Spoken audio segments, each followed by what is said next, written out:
Arthur Schopenhauer, 1788-1860, foi um filósofo alemão do século XIX, amplamente reconhecido por sua abordagem pessimista da existência humana e sua crítica ao otimismo da filosofia de Georg Wilhelm Friedrich Hegel e do idealismo alemão. Ele é considerado um dos principais precursores do existencialismo e do niilismo, e teve grande influência em campos variados, como psicologia, literatura, música e outras correntes filosóficas. Schopenhauer nasceu em Danzig, atual Gdańsk, Polônia, e cresceu em uma família abastada. Apesar das expectativas de seu pai para que seguisse uma carreira no comércio, Arthur decidiu dedicar-se à filosofia. Estudou na Universidade de Göttingen e mais tarde em Berlim, onde entrou em contato com as ideias de Kant e os debates filosóficos contemporâneos. Principais ideias filosóficas: a vontade como essência do mundo. Schopenhauer considerava que o mundo é fundamentalmente formado pela vontade, uma força irracional e cega que opera além da razão humana. Em sua obra principal, O Mundo como Vontade e Representação, ele argumenta que tudo o que percebemos é uma manifestação dessa vontade universal. Segundo ele, o mundo como percebemos é apenas mais uma representação gerada por nossas mentes. O verdadeiro núcleo da realidade é essa força indomada. Pessimismo filosófico. Para Schopenhauer, a vida é marcada pelo sofrimento inevitável. Ele acreditava que a vontade, sendo incessante e insaciável, é a raiz de todos os desejos e, portanto, do sofrimento humano.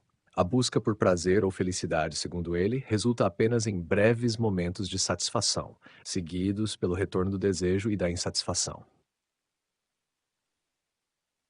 Estética como alívio do sofrimento. Apesar de seu pessimismo, Schopenhauer identificava formas de escapar temporariamente do sofrimento causado pela vontade. Uma dessas formas era a apreciação estética, especialmente a música, que ele via como a mais pura das artes, por não depender de representações conceituais. A música, em sua visão, é uma manifestação direta da vontade e, ao mesmo tempo, pode nos libertar dela. Compaixão e ética. Schopenhauer desenvolveu uma visão ética baseada na compaixão.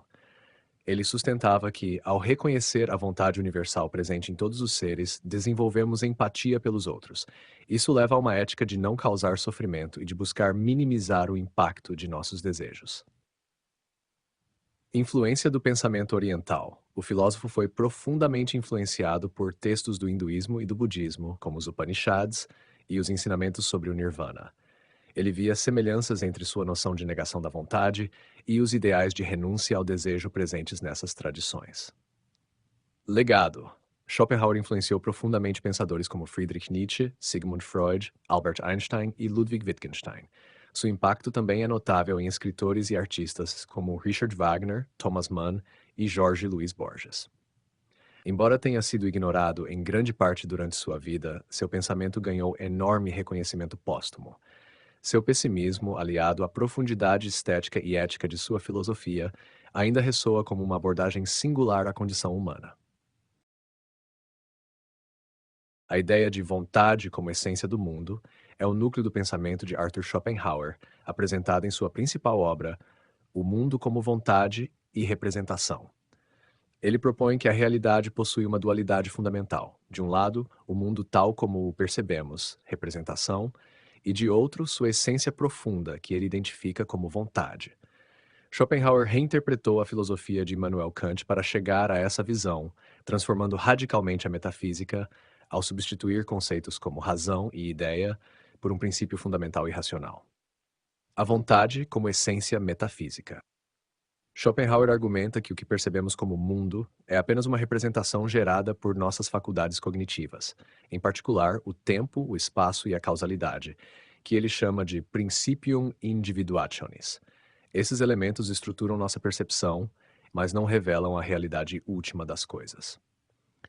A essência do mundo, segundo Schopenhauer, é a vontade.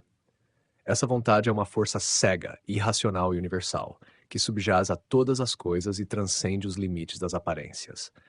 Diferentemente das noções convencionais de vontade associadas a escolhas conscientes, a vontade que Schopenhauer descreve é uma energia fundamental, presente em tudo o que existe, desde a matéria inanimada até os organismos vivos. Ele vê a vontade como um impulso incessante para existir e perpetuar-se, que não é direcionado pela razão ou por objetivos claros. Essa força se manifesta em vários níveis. No nível inanimado, a vontade aparece como as leis da natureza, como gravidade ou magnetismo. Nos organismos vivos, ela se manifesta nos instintos de autopreservação e reprodução. No ser humano, ela assume a forma de desejos, paixões e esforços conscientes, mas ainda está enraizada em um impulso básico e irracional. A relação entre a vontade e o sofrimento. Uma das ideias mais marcantes de Schopenhauer é que a vontade é a fonte de todo sofrimento. Como é uma força incessante e insaciável, a vontade gera desejo constante, e os desejos são acompanhados de insatisfação até serem realizados. Mesmo quando um desejo é satisfeito,